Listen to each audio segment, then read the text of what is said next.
The story of Tiger 231 is something that everybody should know about. I always enjoy reading about the triumphs and tribulations during the Second World War, and no matter how much time you have, I doubt you'd be able to cover anywhere near the entire history of it at all. Nevertheless, I plan on bringing a few more historical videos to the channel, as they are really fun to make, but also loads of you seem to really enjoy them. The Tank 231 of Lt Zabel of the 503rd Heavy Panzer Battalion was hit 252 times by fire from all calibers during combat, and despite that onslaught was able to be driven a further 60 kilometers and return to the unit. In today's video I'm going to bring you the account by the commander. Apologies ahead of time for anything that I mispronounce. As usual, I'm British and can't pronounce anything that isn't in the English language, so I really do apologise for that, but for the most part it should be fairly decent. You've also got some Tiger Tank gameplay from Battlefield 5, the game that I cover quite extensively on my channel, so maybe you can relate some of the in-game tanking to some of the stuff you hear in this video. The report was written by Lt Zabel after an attack on a well-defended Soviet position in February 1943. The Tiger, which features so prominently in this report, was later used as a photo model in the famous Tiger Fable, which is the Tiger instruction manual. It's a powerful account, and I am sure the experience inside the Tiger's fighting compartment must have been terrible. Sit back and try to take all of this in. The following is from Zabel.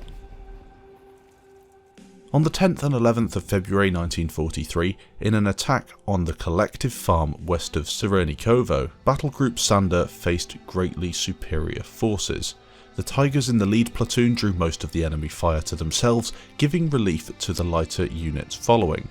The fire came mostly from the right flank, and the front from tanks, anti-tank guns and infantry with anti-tank rifles, all opening fire at the longest range possible. At the beginning of the attack, my Tiger was hit on the front of the superstructure by a 7.62cm anti-tank shell. The track links, which had been fastened to the superstructure front plate by a steel bar, were ripped away. We heard a dull clang and felt a slight jolt inside the Tiger. At the same time, we observed many near misses striking the ground to the front and the side of the Tiger, some leaving considerable burst clouds. The closer we got to the target, the harder the jolts became. Shortly thereafter, I received a hit on the commander's cupola from a 4.5cm anti-tank gun. The brackets holding the glass vision block flew off. The block was welded tight, but visibility was eliminated by the hot gas the explosion had released. A second hit on the turret knocked the brackets off the hatch, which then fell down into the fighting compartment. At the same time, a wave of heat and a cloud of acid smoke enveloped the crew. 2 hits from the 4.5cm anti-tank shells and 15 hits from anti-tank rifles were counted on the commander's cupola after the battle. The loader's hatch, somewhat stuck and therefore only around half open, received several hits from anti-tank rifles which knocked all the brackets off. Other rounds striking the hatch jammed the hinges so that it could only be opened with the aid of a crowbar after the battle. Both machine guns were shot to pieces, and the smoke projectors mounted on the turret side were hit, setting them off. The smoke filtered into the crew compartment and became so thick and strong that for a short time the tank was completely out of action. The closer the Tiger approached the collective farm, the greater the intensity of the enemy defensive fire. Each hit on the Tiger was accompanied by a sharp clang, a jolt, acid clouds of smoke, a shimmering yellow flash inside the fighting compartment, and a detonation. The nerves of the crew were stretched to the limit. We paid no attention to hunger, thirst, or time. Even though the attack lasted over 6 hours, at the time the crew thought that only a short time had elapsed. After another 7.62cm anti-tank struck the gun mantle, the brackets holding the gun snapped, the hydraulic recoil cylinder began losing fluid, and the gun remained stuck at full recoil. The shaking caused by additional hits damaged the radio, a gas tube, and the gear lever by the driver. The engine caught fire when the shield protecting the exhaust muffler was shot away, but the fire was at once extinguished. An explosive charge thrown on top of the Tiger from the side was felt as a dull explosion, accompanied by a wave of heat and smoke enveloping the Tiger and the crew. We counted 227 hits from anti-tank rifle rounds, 14 hits from 5.7cm and 4.5cm anti-tank guns, and 11 hits from 7.62cm guns. The right track and suspension were heavily damaged. Several road wheels and their suspension arms were perforated. The idler wheel had worked itself out of its mount. In spite of all this damage, the Tiger still managed to cover an additional 60 kilometers on its own power. The hits had caused the failure of several welded joints to crack and caused the fuel tank to start leaking. The tracks had received several hits, but these didn't especially hinder the Tiger's mobility. There were other technical faults as well, but up to now I do not have a full report about the damage. In conclusion, it can be said that the armour on the Tiger can withstand the most intense punishment that the enemy can deliver. The crew can head into combat secure in the knowledge that they are surrounded by sufficient armour to keep out the most determined anti-tank round.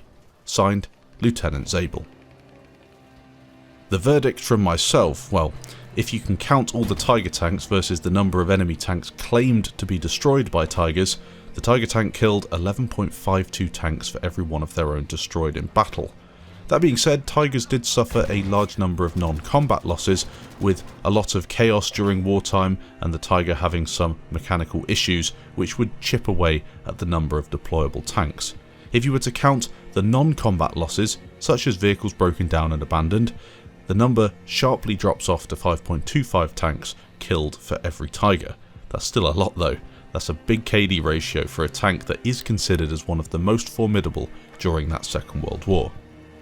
I think more importantly though, it's about what the Allies thought about the Tiger, because in wartime it's not just about what you can kill, but also the effect that you can have on the morale of the enemy units and how they approach fighting you. The Allies took the Tiger very seriously, devoting considerable time to tracking their movements. The Tiger could penetrate the armour of any Allied tank on the battlefield, and the US and British forces would often try to team together and use air and artillery support along with ground forces to increase the odds in their favour. One major problem with the Tiger is that it was actually really expensive, both in terms of money and resources. As the war dragged on and Germany had less of both of those, it was deemed important to make the most of war production. The Germans could build many more tanks and cheap tank destroyers for the cost of one Tiger. A single Tiger used enough steel to build 21 105mm howitzers. The Tiger was a behemoth in every sense of the word, and judging by the account that I've just read and then a few more facts that are easily found on the internet, it was something that the Germans couldn't do without but almost had to, simply down to the resources that were needed to build them. Another small interesting fact from that account by Lt Zabel, he mentioned that the yellow flash and the gas that he saw from the explosion filtered into the tank, and I was wondering where would that come from.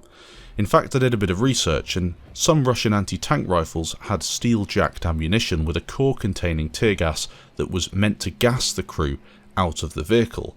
You would think inside a tank you'd be pretty safe, but it can also act the other way around because you're in this box that has very little ventilation and is very difficult to get out of. In fact, in Battlefield 1 and Battlefield 5 you can hear the tank crews coughing and spluttering as they gasp for air when the tank takes significant damage, which is again another fantastic little detail that DICE have added to Battlefield 5. Whether you love it or hate it, you can't deny that DICE really do know how to implement those details.